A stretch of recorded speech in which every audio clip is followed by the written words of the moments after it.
Hello and welcome. It's such a pleasure to have with us Tim Cook, the CEO of Apple, talking to us. And Tim, it's wonderful to have you in India. It's incredible for me to be here. How have you been enjoying your discovery of India? You know, I came here to learn about the people and the culture and how business is done and what people are interested in and their hopes and aspirations. And I'm leaving with more knowledge on all of those. I still have much to learn.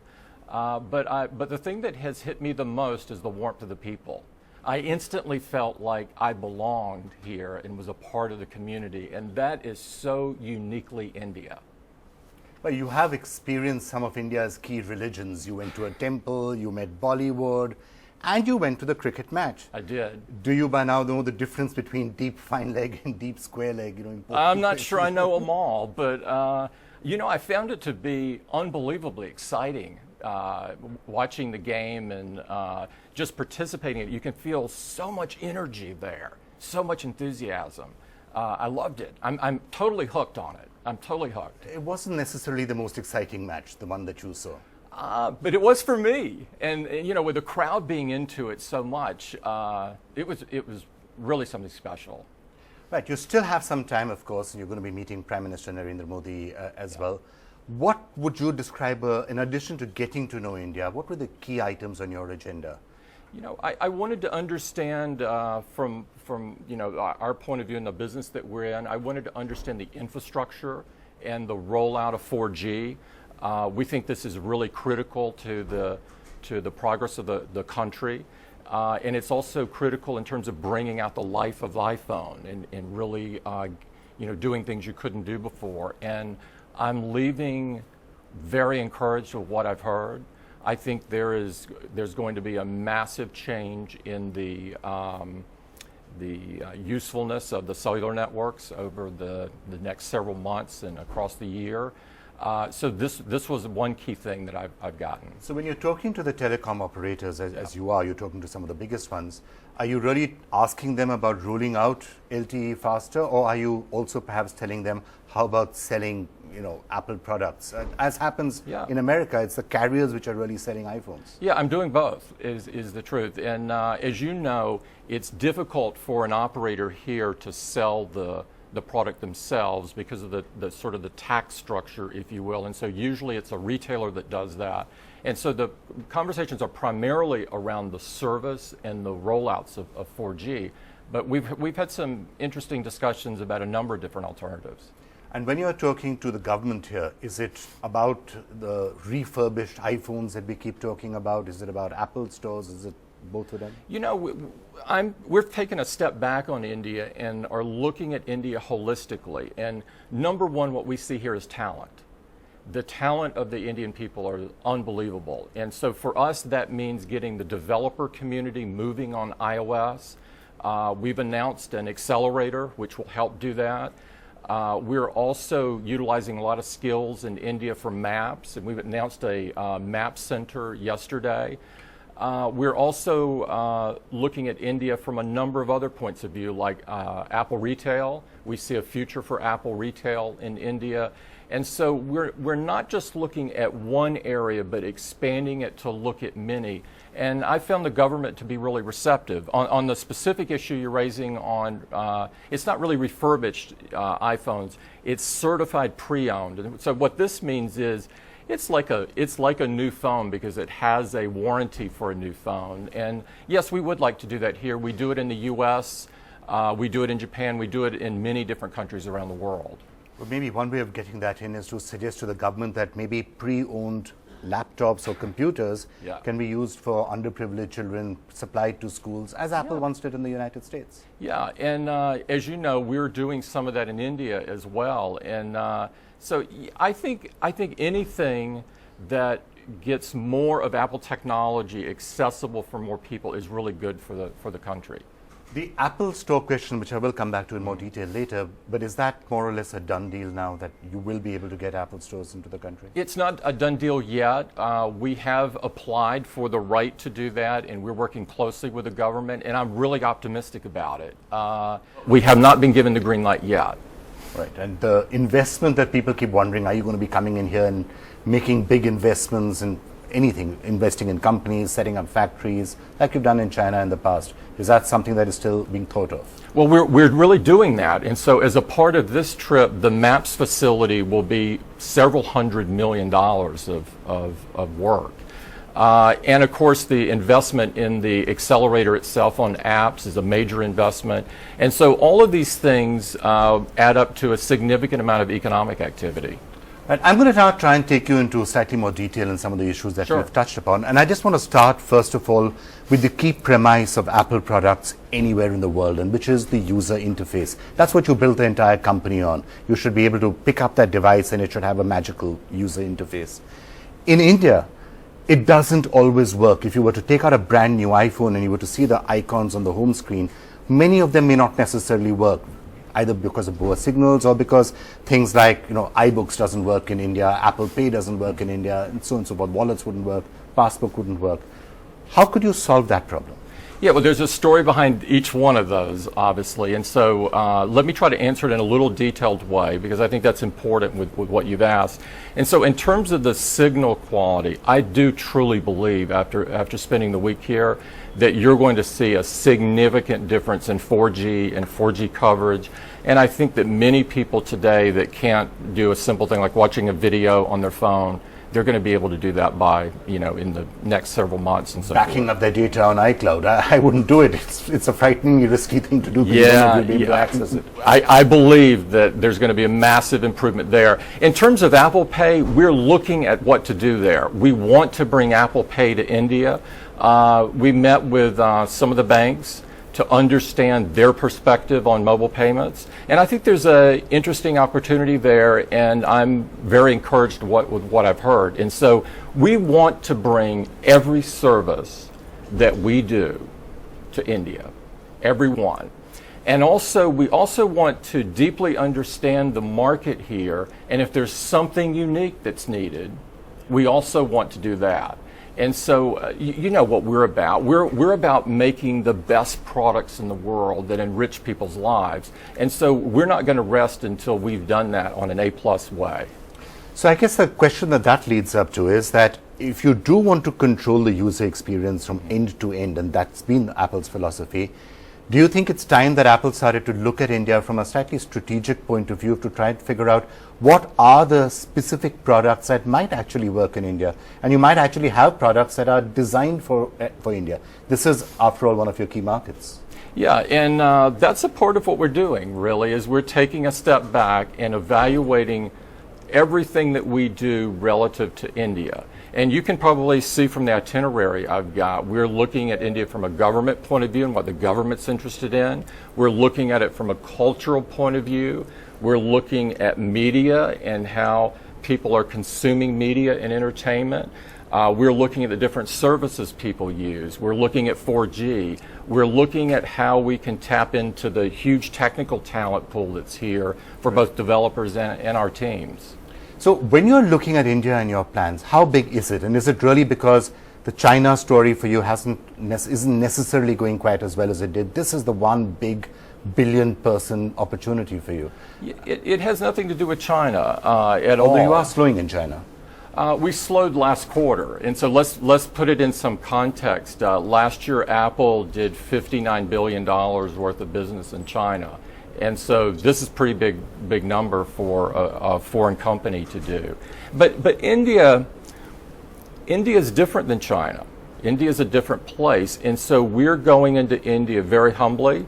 We've been selling here for a while, as you know, but we are taking that step back and viewing India more strategically. And I do strongly believe, that the demographics and the reform that are going in India mean that India has an enormously bright future.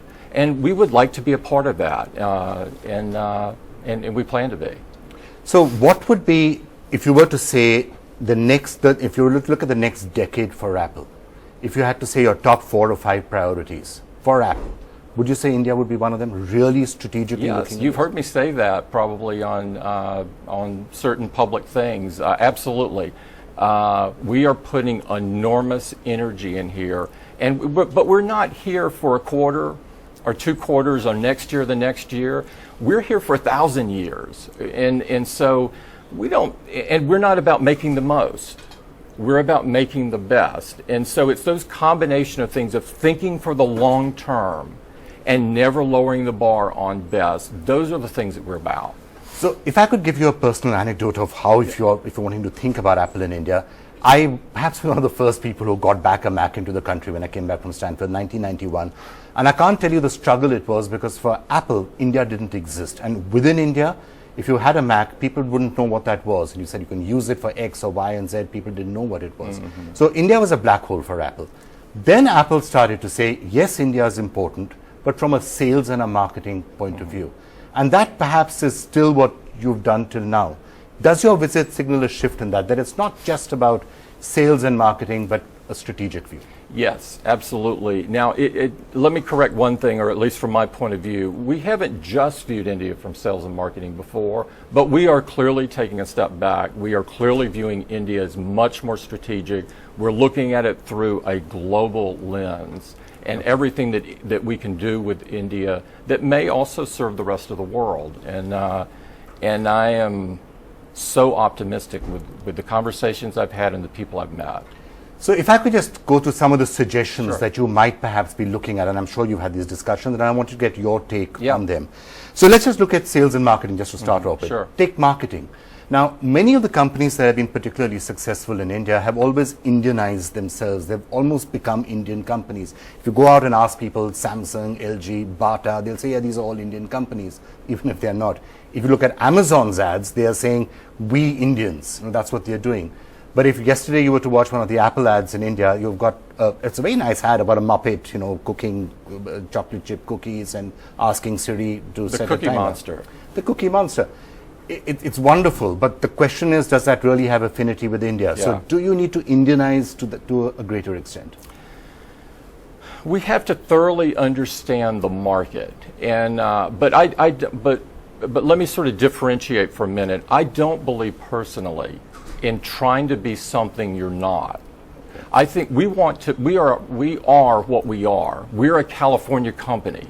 And it's important for us to be a California company in India or in France or in China or in the U.S., in the southern part of the U.S. And but that doesn't mean not understanding and not listening to the local market. And so we want to provide the best products in India for Indian consumers.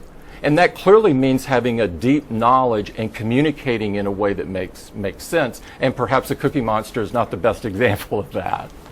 Right. So marketing is one thing. And then again, the creation of the ecosystem, which is the second part of it, which helps with the marketing. Because your ecosystem in India is not as great as it could be and it should be. And therefore, discoverability becomes a big problem. For somebody who's not very familiar with the device and they pick it up, they don't necessarily have access to the full ecosystem, whether it's a Spotify, whether it's other things that you are probably very familiar of finding ways of doing that in the US. That ecosystem doesn't completely exist right now. Yeah, I realize that, and that will change. Is whether you look at Apple Music adding more local music, or you think about something like Apple Pay, we want it to be here. And we want it to be here and be important in the country. And so all of these things have a focus. They're a part of making the best products. And so that has our top attention. So one of the issues that comes up with that is that when you're looking, and that leads to the sales part of it and the pricing part of it, which I'm sure you spend a lot of time trying to think it through.